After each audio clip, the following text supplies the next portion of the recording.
चलिए आज हम बात करते हैं नवरात्रि के व्रत में आपको क्या खाना है और क्या नहीं खाना। देखिए खाना क्या है, आप कोशिश कीजिए, आप इतनी मेहनत से नवरात्रे कर रहे हैं तो आप फलाहार कीजिए।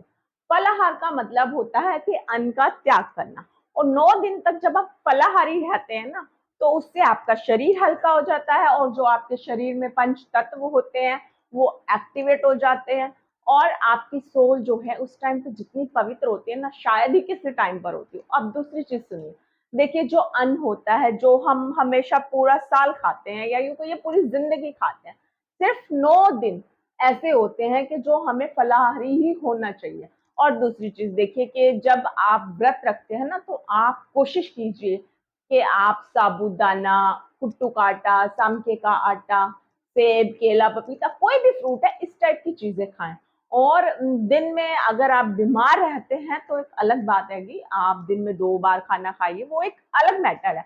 बट अगर आप ये सब खाना खा रहे हैं, व्रत कर रहे हैं, तो आपके अंदर उस टाइम पे जो एनर्जी होती है ना, वो लेवल जो होता है एनर्जी का, वो फलाहार करने से आपकी बॉडी जो होती है, उसका एनर्जी का लेवल इंक्रीज हो जाता है।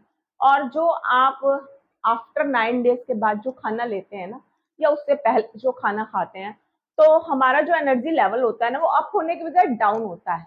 इट मीन्स कि ये होता है कि हम लोग सोचते हैं कि हम खाना खा रहे हैं, बहुत हेल्दी है, ये है वो है।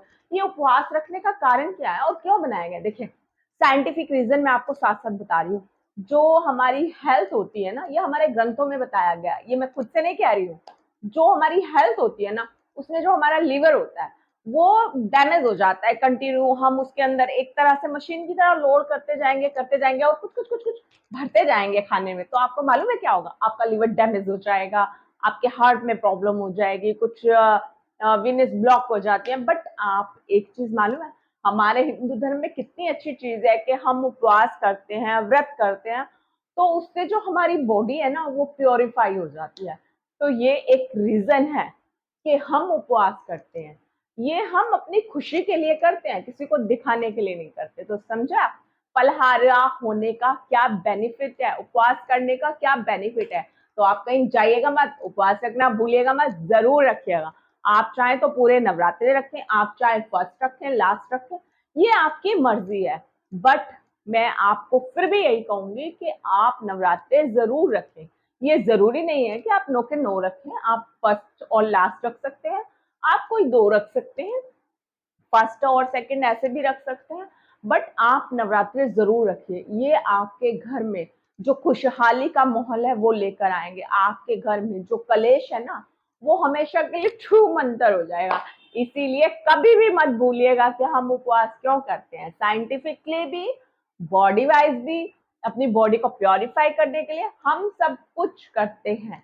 बट हम जो कर रहे हैं ना, वो हमारे ग्रंथों के साथ साथ हम साइंटिफिक भी कर रहे हैं।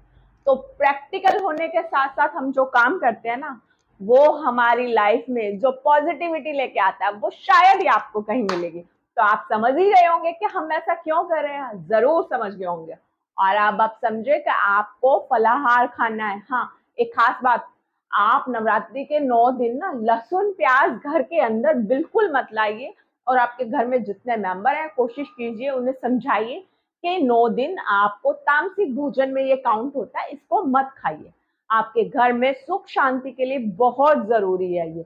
हाँ, एक खास बात हो, क्या होता है कि सरसों का तेल जो है हम घर में इस्तेमाल करते हैं, और क्या होता है उस बीच में कि हम जैसे व्रत का खाना खाते हैं तो हम सोचते हैं इसी में बना ले। अब सरसों का तेल जो होता है ना, उसे हम तामसिक फूड में काउंट करते हैं। तो आप जो है ना, या तो देसी घी में खाना बनाइए, अगर पॉसिबल नहीं है तो आप तिलों का या मूंगफली का तेल ले सकते हैं। बट आप सरसों का तेल बिल्कुल मत खाने में इस्तेमाल कीजिएगा।